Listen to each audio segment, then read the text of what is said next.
Call the meeting to order. Agenda, any additions or deletions? From administration, Mr. Reeve, none. Okay, we have one withdrawal for our, hold on one sec here. 15.3. That's been taken care of already. That's a withdrawal, and then we have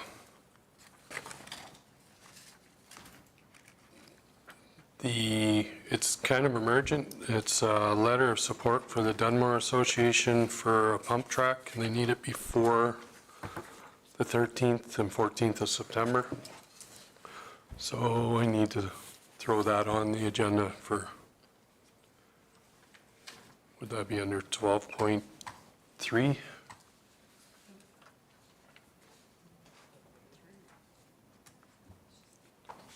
Letter of support.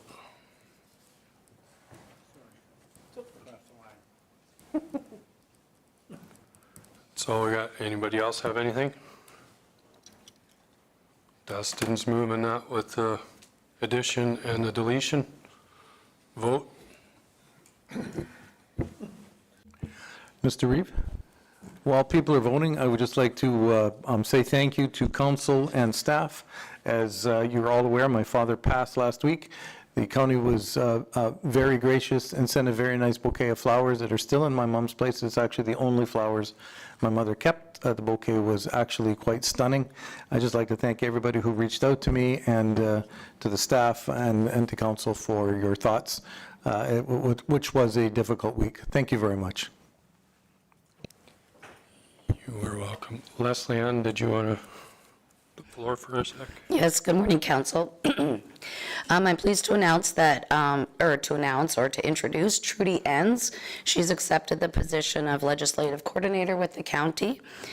Trudy brings with her a strong background in municipal operations, financial administration, and customer service. Her experience with the town of Shaunavon has given her a solid foundation with public administration. So, yeah, I just wanted to welcome her to the team. Welcome. Congratulations.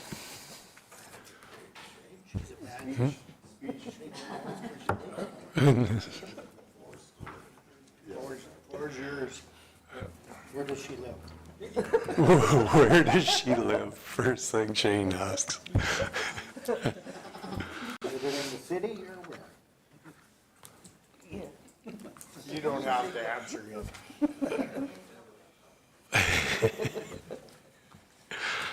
Okay, we don't have any public hearings.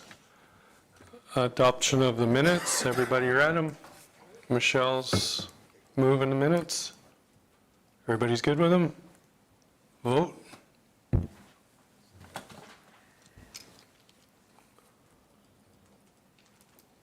Dustin. That's carried. Oh, none of that, none of that. Short meeting today. We're right down to 10.1. Mr. Taves.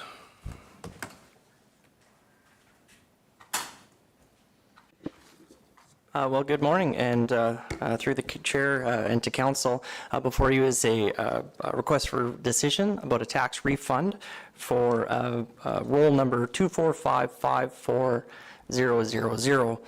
Again, the proposal is a request for council's direction regarding a letter received from Bishop McKenzie. It's a law firm on behalf of their client, TD Bank. This property may be known as the Bunnies property, if anybody's come across it. Some of the background is in 2010, the owner of Plan 04, Block 1, Lot 1, they constructed a foundation and moved a house onto the southwest of 14.9 west of the 4th in error. The letter from Bishop and McKenzie on behalf of the TD Bank requests a refund of $25,425.55, or in the letter it states a significant portion thereof. Reasons I identified in the letter for the refund are the house was built on adjacent land without the knowledge or fault or part of the bank. TD could have simply foreclosed on the vacant land, but made the decision to rectify the decision for the benefit of all.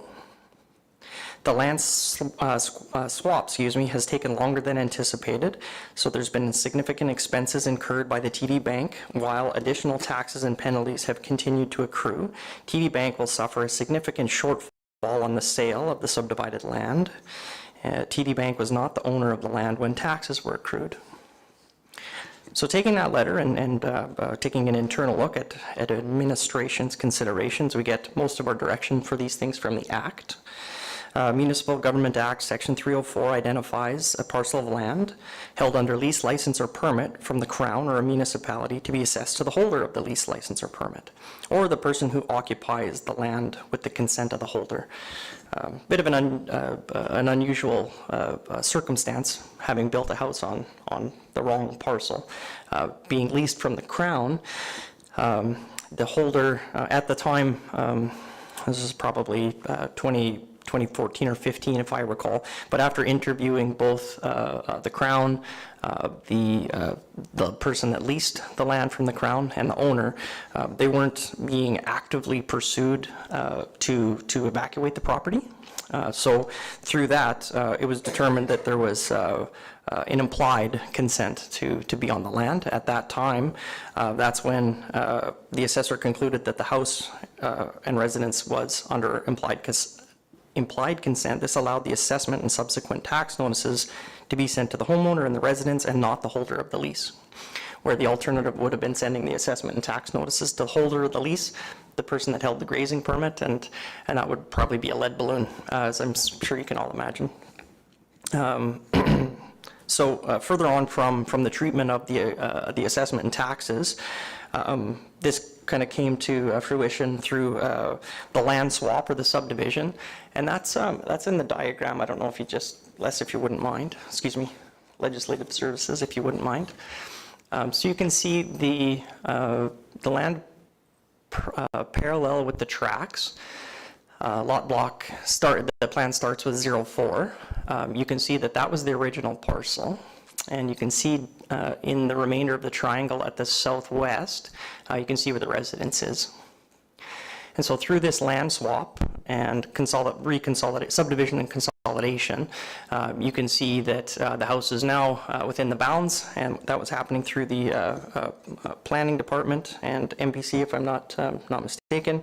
And Section 654 of the Municipal Government Act stipulates that the subdivision authority must not approve an application for subdivision unless all outstanding property taxes on the land have been paid.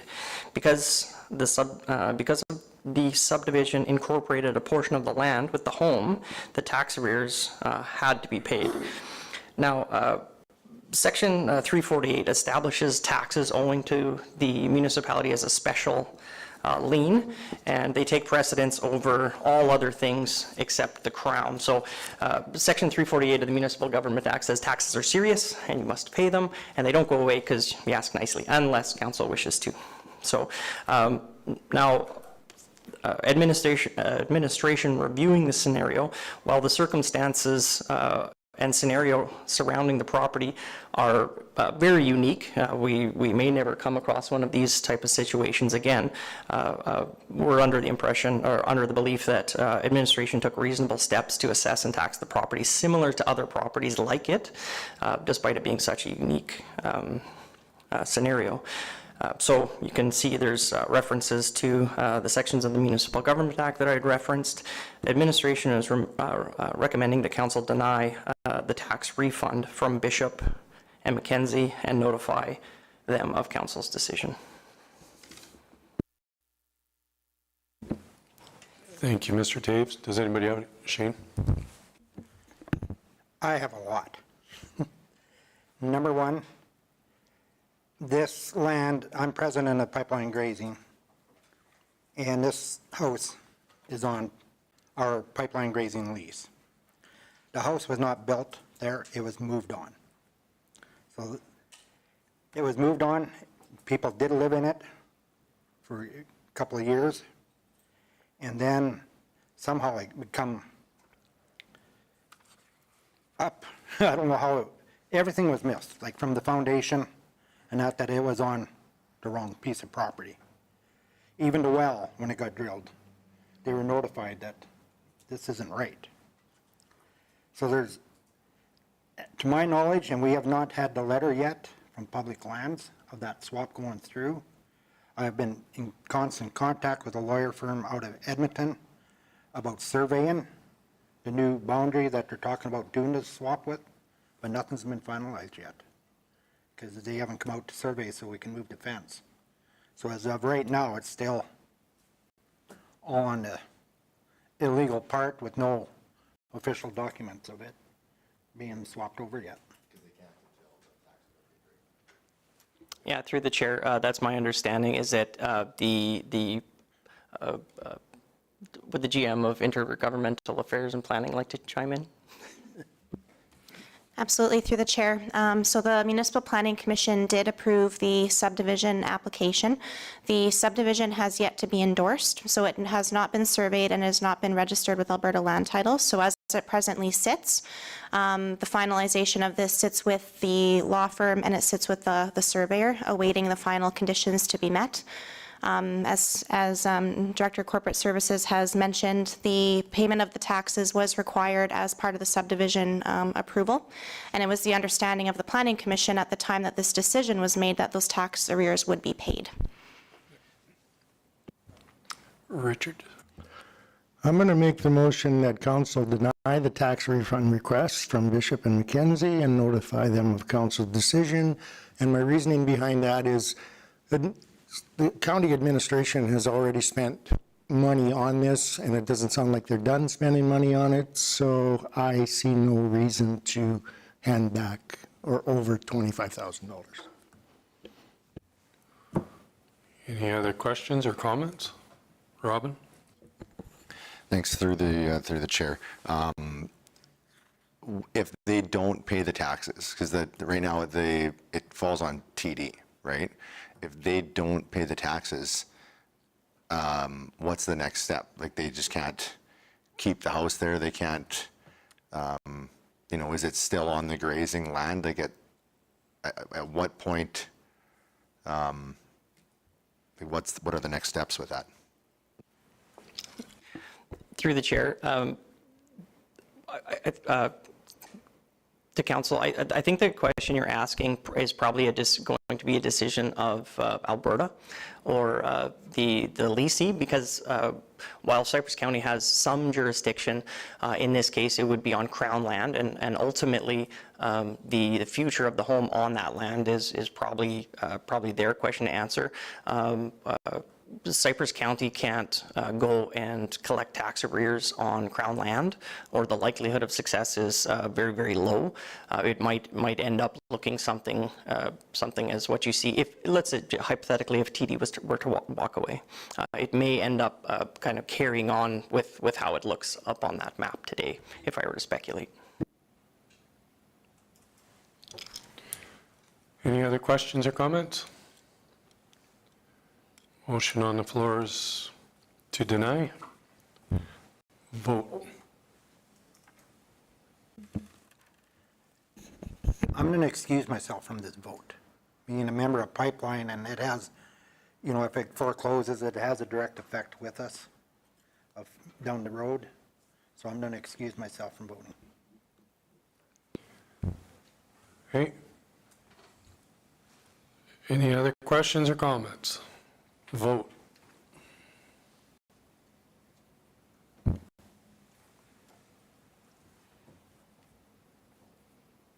Blaine? That's carried.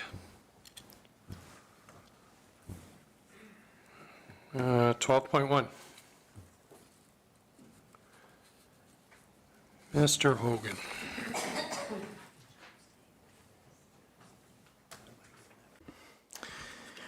Thank you, Mr. Reed. Members of council, 12.1 is regarding setting the organizational meeting date for this year. So administration requesting council set the 2025 organizational meeting for Monday, October 27th, 2025 at 10 a.m. Setting the organizational meeting date prior to the election offers several benefits that contribute to a smooth and efficient transition of governance Establishing this date in advance ensures continuity by providing a clear plan for the post-election period, minimizing any potential delays in decision-making and administrative processes. It allows both outgoing and incoming councils adequate time to prepare and ensures timely appointments with key roles such as Reeve, Deputy Reeve, and committee positions, ensuring the new council can begin functioning effectively without unnecessary disruption. In accordance with Section 192(1) of the Municipal Government Act, the council must hold an organizational meeting annually, not later than 14 days after the third Monday in October. So we're recommending the council hold the 2025 organizational meeting on Monday, October 27, 2025 at 10 a.m. Okay, Blaine, just moving that. I'll move that. Make that motion. Any questions? Why isn't it on the council meeting like it always has been? You just stated it. Okay, never mind. Okay. Vote?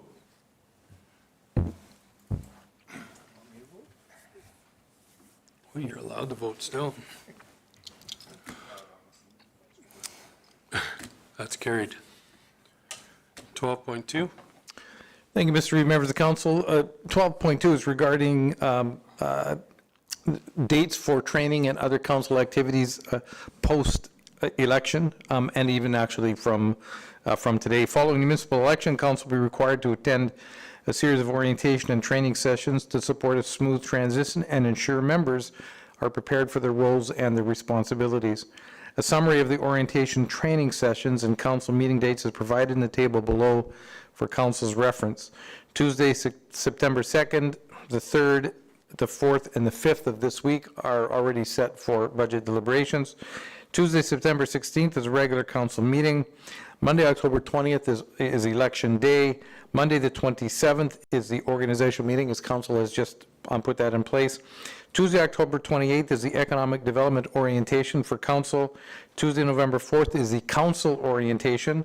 Wednesday, November 5th are all of the staff presentations to the new council. Monday, November 10th is councillor training. That's the parliamentarian coming in for a half a day. Monday to Thursday, November 17th to the 20th is RMA Fall Convention, and Tuesday, December 2nd is regular council meeting. The cost and source of fundings are within existing budget allocations, and Section 201.1 of the Municipal Government Act states municipality, in accordance with the regulations, must offer and each councillor must attend orientation training within 90 days of taking office. By fostering strong governance and effective leadership, providing council with orientation and training opportunity ensures that elected officials are equipped with the knowledge and tools necessary to make informed decisions, strengthen collaboration, and uphold the principles of accountability and transparency. Scheduled meeting dates in advance further contributes to effective governance and organizational excellence. Our recommendation is that council accepts the council orientation and a post-meeting schedule report as information. I would also just mention to council that the November 4th councillor orientation, the November 10th councillor training with the parliamentarian are outside facilitators coming in, and those dates are fairly set in stone. This is a busy time in the 4-year cycle where every municipality is trying to find people to come in to do orientation and do that councillor training. So in any event, that's the you have our recommendation in front of you.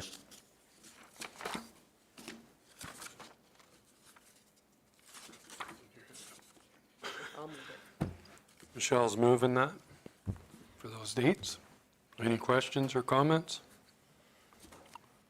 Not seeing any. Vote.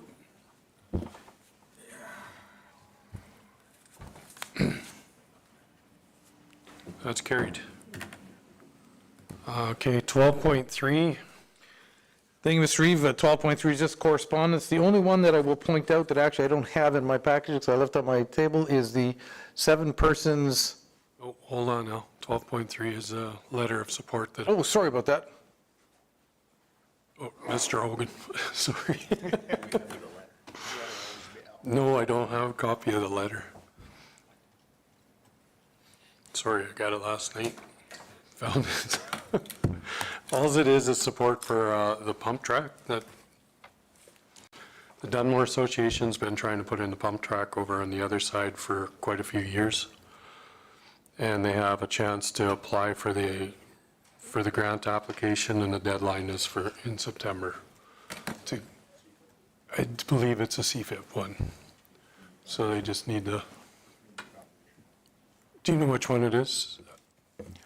I'm just making the guess that it's the Community Foundation grant. I know their cycle ends here in the next 2 weeks.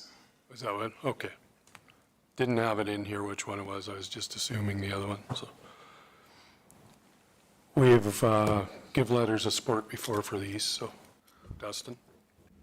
I'll move that we write a letter of support to the Dunmore Community Association for the pump track they're looking to build. Any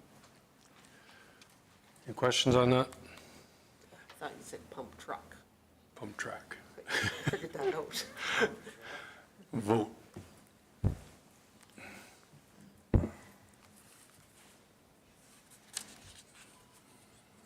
That's carried. Okay, back to you, Mr. Hogan. Thank you, Mr. Reed, members of council. You can see in your correspondence package, some correspondence regarding some industry issues, wind power inauguration. The one I will point out that you won't have is we received just the other day an invitation to the 7-person school new shop grand opening barbecue on Thursday, September 11th at 5 till 6 p.m. at the old fire hall in 7 persons. Thank you. Somebody want to move those? Lloyd is moving the correspondence. Vote.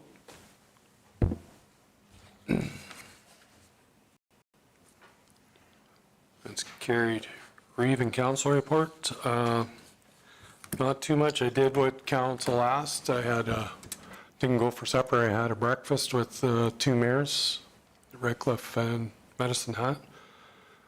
Went very well. It went, what was discussed in camera went over very well with the mayors. They understood where we were coming from. They agreed with what we were doing. They were happy that we brought it forward with it. And I don't think anything's come out in public on that stuff yet, has it?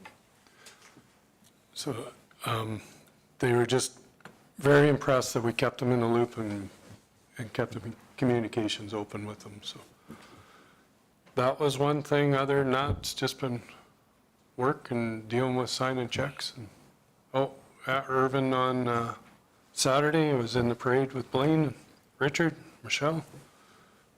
And, well, our driver, I guess we'll say Lloyd was there.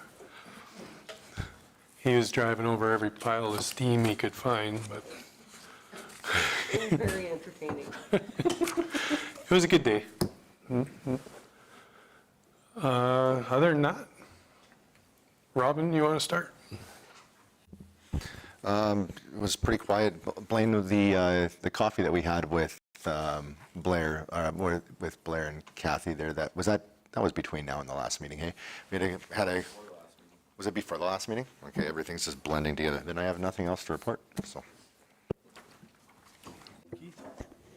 The only thing I have to report was the Economic Task Force meeting that I attended via Zoom. And other than that, nothing.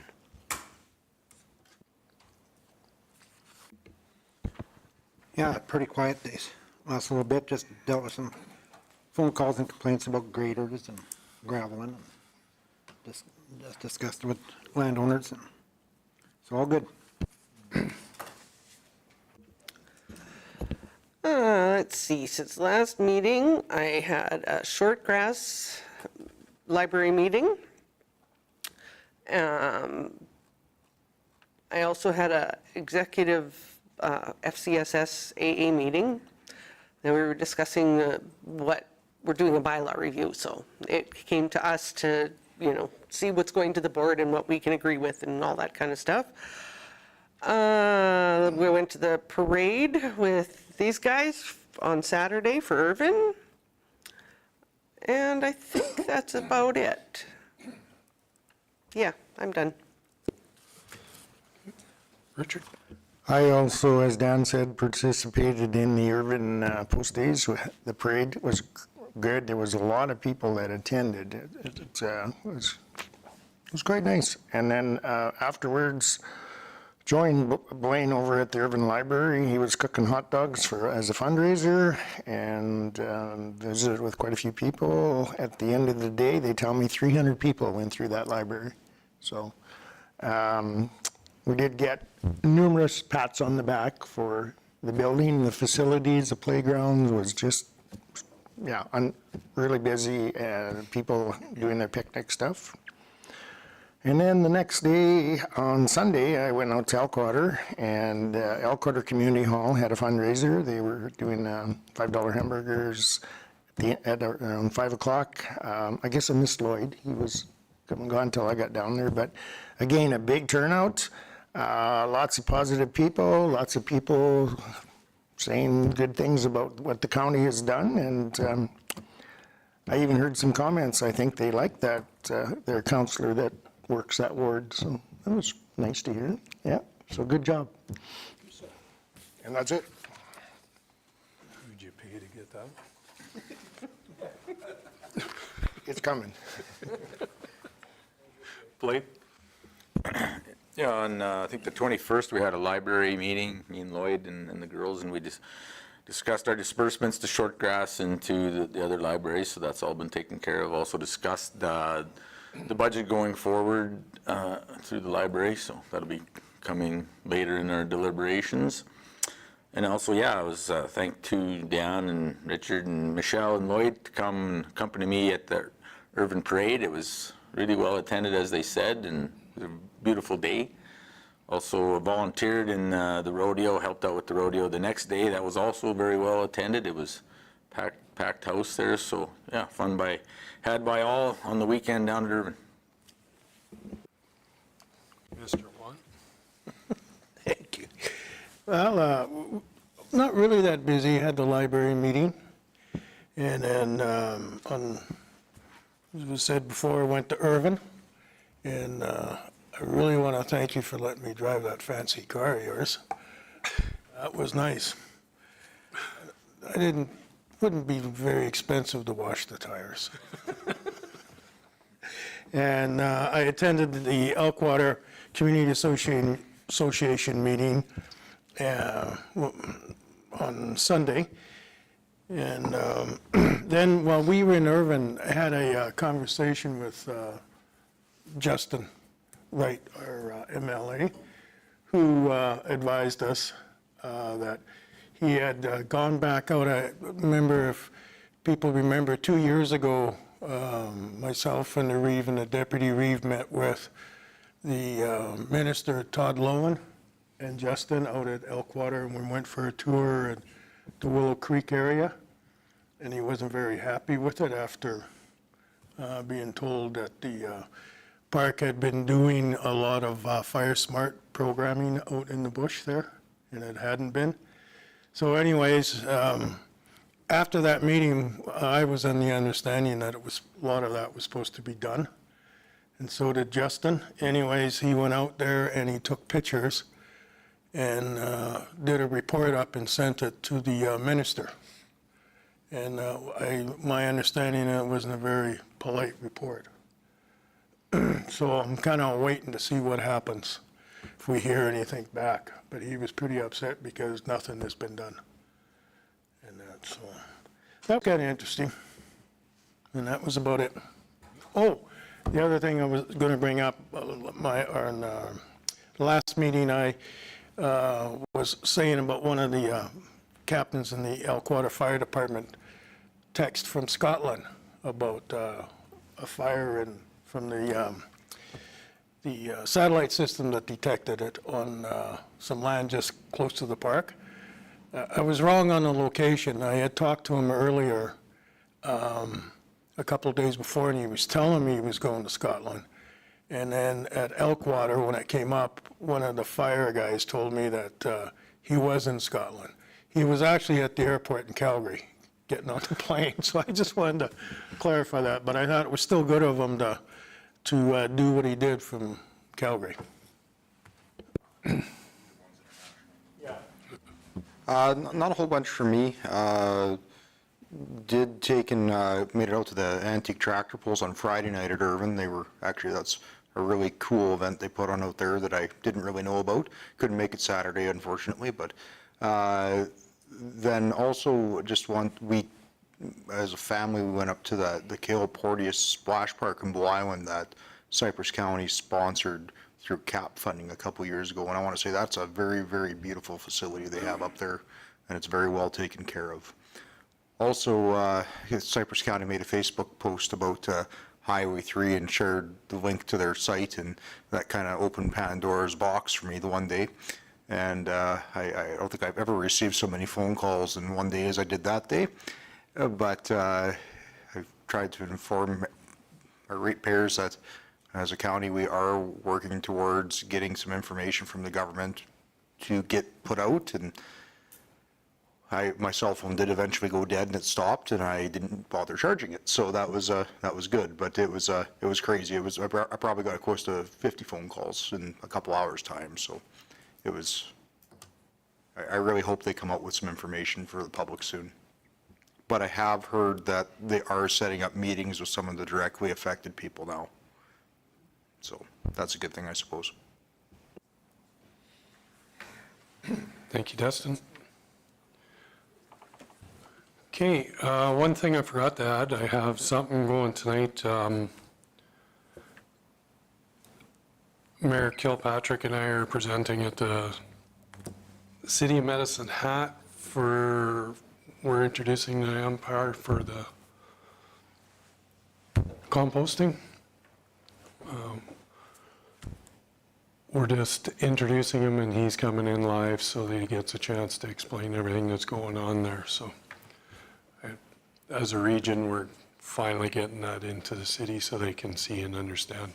I don't know why it's been blocked or what's going on there, but it's finally getting put forward tonight. So the mayor and I have been asked to come down and present it. So it's more of just a questionnaire for us to open it up and let Will come in and do the presentation to council. Richard? The other thing that the Reeve is doing is tomorrow afternoon at about 3:30 is doing the ribbon cutting at the women's shelter, the reopening of it. I'm joining them, and then after that, we're going out to Elkwater, and Michelle's going with, and there's a minister for Family and Community Social Services, so we'll be going out there. So yeah, we're working our reef pretty hard, but he'll handle it. We'll get her done. So I guess we're going to be done by 3 tomorrow? Well, I've already instructed Mr. Hogan that we'll be done by 3 tomorrow. But he said he's going to put the important stuff on for Schuler at 3 o'clock. So.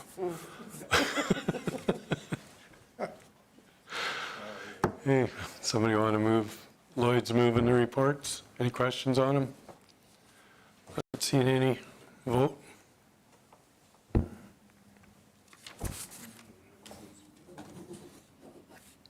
That's carried. Okay, motion to go in closed.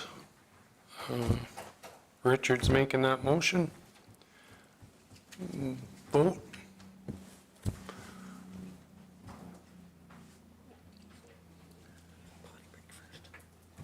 Yep. Anna shows up and it's a short meeting. That's too bad.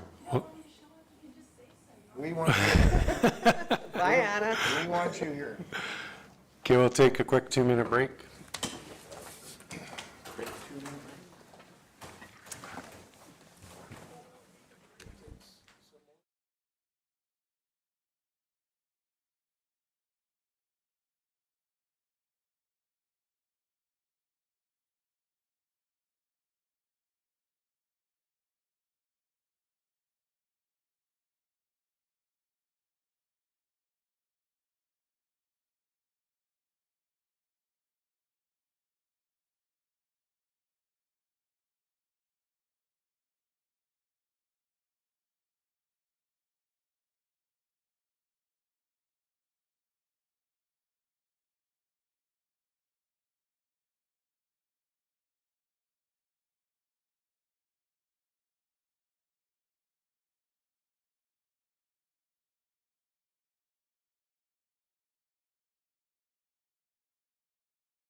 Sorry, I will adjourn this meeting.